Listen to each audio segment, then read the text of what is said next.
Va bu klub Copa del Rey turniridan Real Madridni chiqazib yubordi. Paxhe.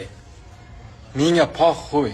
Soppa-sog' bo'lib turgan Jude Bellingham, soppa-sog' bo'lib turgan Chouamini, soppa-sog' bo'lib turgan Rodrigo, Courtois nima uchun o'ynamadi? Nima uchun ularga dam berildi? Asosiysi harakat qilyapmiz, to'xtamayapmiz, ijodni to'g'ri yo'nalishda gazini bosyapmiz. Oxirgi marta Real Madrid 2024-yil 12-dekabr kuni sovrin yutgan. Necha yil bo'lyapti? Bizda faqat Chempionlar Ligasi va La Liga qoldi. Ispaniya Superkubogi ketdi, Copa del Rey ketdi. Menga paxo'y.